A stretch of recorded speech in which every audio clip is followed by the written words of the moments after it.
见到骆师傅，第一句话想跟他说什么？我爱你啊！卡呀！有些电影呢，你看过了之后，过不久你可能就会忘记了。但是有些电影呢，你看过了10年后、20年后，你都还会记得。今天我们就要讲的是这部电影，叫做《消失的情人节》。难道每个人的1秒钟都一样长吗？我总觉得我的时间不但比别人慢，还越来越多。我们欢迎骆师傅。大家好。哇，小明都比你本人较水耶。对，骆师傅最近被逼着看了很多的电影，对不对？对，让我的那个电影知识库变得很多。看电影有时候像一种赌注，进去你可能就是哇赚到了，看到一个好片，可是有时候你进去就说哇怎么会是看到这种东西，然后你还要在里面跟一群人，然后待1个多小时、2个小时。我其实比较喜欢的是，我对于这个电影一无所知，然后到最后看完让我感觉是怎么样？我觉得它就是一个还蛮美好的经验了。就是你是用一种拆礼物的心情去看电影就对了。对，那其实我们今天要讲的这部《消失的情人节》啊，有一些评论啦，上面就说好看的东西预告里面都已经曝光了。对啊，这一部我看完。我有想哭的感觉。好，基本上我觉得它就是一个甜蜜奇幻的爱情小品电影。你看到的所有的人都是我们身边都可以看到的人，你知道吗？尤其是导演陈玉勋啊，你知道他是谁吗？没关系，当年其实他导了一部电影叫做《热带鱼》，《热带鱼》它里面有一个角色非常厉害，就是文英阿姨。啊，你是说就是大蟒蛇文英阿姨吗？你靠背啊！是你家欢喜甘我跳票你来呢？我无去外口甲你救呢，嫌歹看，等你看你老母啦。我们前面刚讲的，光讲到这个电影，对，你就会想到它，对，其他可能都忘了，对不对？对。那其实，在《消失的情人节》里面，我也看到了这样的一个角色。你看到的是家里的东西啊，不见是表示那个东西不被重视。壁虎消失道。好啦，那我们今天就来谈这个电影。按照惯例，我们一样是要为这个电影赋予它一个星座。不晓得导演是不是这样觉得？但是骆师傅在看这个电影的时候，你会觉得它是一个什么样星座的电影？因为它其实是一个童话般的故事，所以小美人啊，不是哈？对啦，其实我会有一点跟双鱼的有点做连接，但是另外你会发现，就是在故事里面，所有的人都在追寻，大江南北的在跑，对，他就是跑各个地方，对，所以你又会觉得说，他好像有一点射手的成分在里面。射手他掌管迁移宫嘛，所以基本上一定要到处跑的。双子也会到处跑，可是双子他跑是跟你聊聊天，或是八卦，东惹一点，西去一点。可是射手的话，他有比较多是我要走千山万水，我要找旅行的意义，我要去探险冒险。我印象一直很深刻的就是女生一直在跑，然后跑一个点到另外一个点，对，然后男生也是在追着她，或者是每天就是开着车子，也是移动的工具，然后那个如梦似幻的这种场景的设定，像梦境又不像梦境的这感觉，对我来说啦，我觉得双鱼跟射手真的会再更多一些，所以骆师傅他会觉得是以射手跟双鱼双鱼为主的一部电影《消失的情人节》啊。在这个电影里面，其他配角我们就不讲了，因为他的角色说实在的，就是还蛮刻板化的，并没有琢磨到他们太多的内心状态，因为就是他的表现嘛。因为我会把它讲说是有点像是童话奇幻的小品电影的原因，也是我会觉得说，在童话故事里面，其实坏人就是坏人，巫婆就是巫婆，那就觉得也稍微丰富了一些，但是相较于真的就是其他的角色，就是比较刻板一点，对，再刻板一点，就是刻板。好，没关系。Okay. 好，那我们就先从男主角开始好了。骆师傅认为，在这个乌龟的角色里面，你看到了几种星座的特质？其实第一个，我觉得在一开始角色还在建构他的 image 的时候，他被称为怪胎，所以一开始我听到怪胎，莫非就是宝瓶座吗？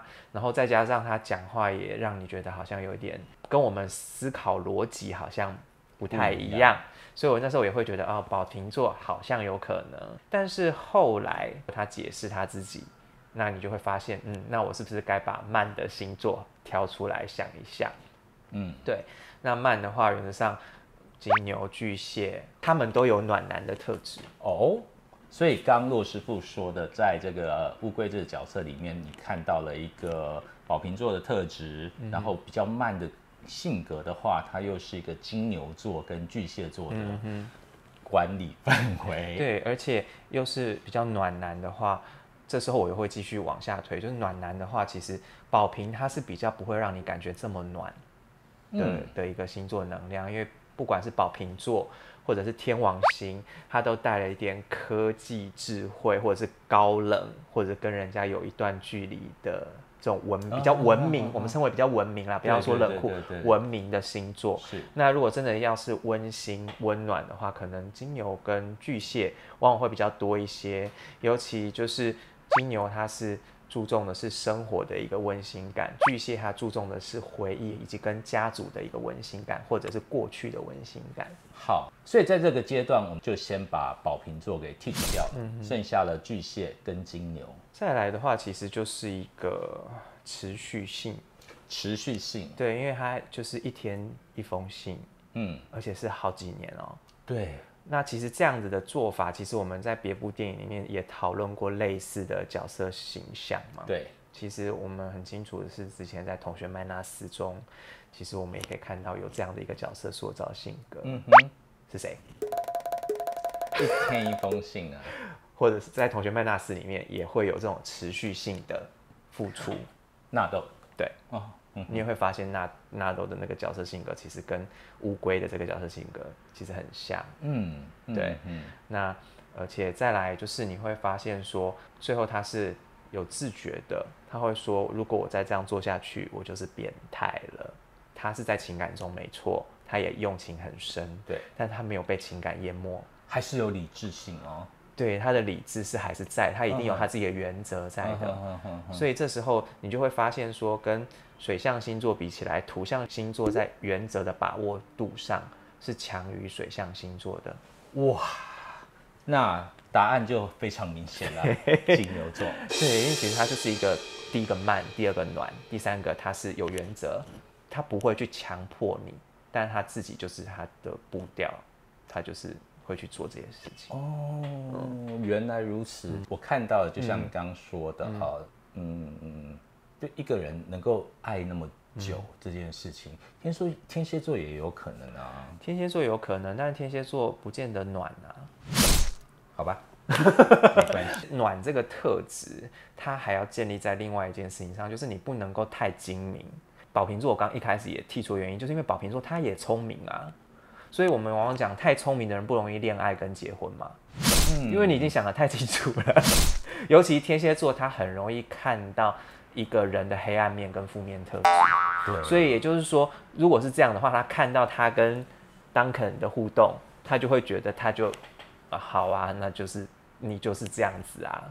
那他可能就会打叉叉，或者是平分了。对啊。好，所以在这个角色乌龟这个角色里面，他是金牛座。陈玉勋导演啊，他在创作这个角色的时候，是不是用这样的形象来去做设定？没关系，对啦，我们等他。对。接下来还有一个角色，前面1个小时里面，我眼睛真的是睁大的看，我觉得他真的太亮眼了。李佩瑜所饰演的杨小琪，哇，非常接地气的名字，我头一次记得小琪。对，那这个角色里面，骆师傅看到了什么？相较于就是我们的乌龟吴家泰，就是这个角色是比较多水象跟土象的这种暖慢的特质，它是一个对面的，就是比较快，然后比较个性直来直往，所以你就会把它跟火元素跟风元素也都结合在一起，因为风跟火它们都是比较快速的。那但是你又会发现，就是它在强调的都是行动上面的快速，包括照相一定先闭眼睛，然后动作一定先做，然后做什么事都走第一，比人家快，走得很快，对，做得很快，那所以基本上我会觉得说风跟火它们的差别是说，一个他们是管理的是我们的 action， 是我们的行动这件事情，那风元素比较多的是思绪或者是讲话的这个流动跟变动是很快的，所以在这部分的话，我又会把它火元素跟风元素，然后会把它觉得他是一个火元素更多一点的人。火元素包括了哪些啊？火元素当然就包括我们的白羊，然后狮子跟我们的射手。我看到很多很多的小奸小恶哦，例如他去自助餐店是买一条柳叶鱼，然后去，对不对？然后呢，看到漂亮的黑佳佳的时候，就是有人对他好的时候，他还会翻白眼，然后讲一些酸酸的话。对，就是我指的是这个。所谓的这些小奸小恶的事情，他也都是做出来给你看的。他在黑佳佳前面，他也就直接在黑佳佳前面翻白眼，他也没有就是在他后面才翻白眼，他就是在他前面翻白眼。而且你会发现跟黑佳佳的互动，也就是直来直往，即便我是嫉妒你的，我还说来今天节庆吃饭或什么东西的，还是会跟他就是一笑泯恩仇的那种感觉，就是不会就是好啊可恶什么东西，或者说跟他说炒饭炒热一点，炒辣一点啊什么东西的，现在他都直接当面跟你来。他不会那种小奸小恶，不会是在后面讲你坏话，或者是我要搞死你。那你有他，反而你会看到是说，他有男朋友，我嫉妒没错，但是我让你知道我的嫉妒跟我的羡慕，然后我也就直接呛你。但是你会发现被他呛，你不会不开心。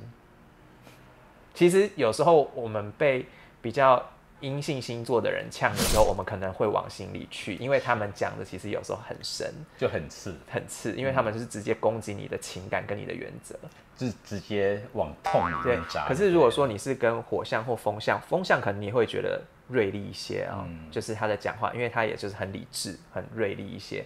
但唯有在火象的时候，你跟火象在沟通的时候，他来你就会觉得哇是一个大火车直接冲撞你，但是你就知道就是大火车就是大火车，他不会再从后面再捅你几刀。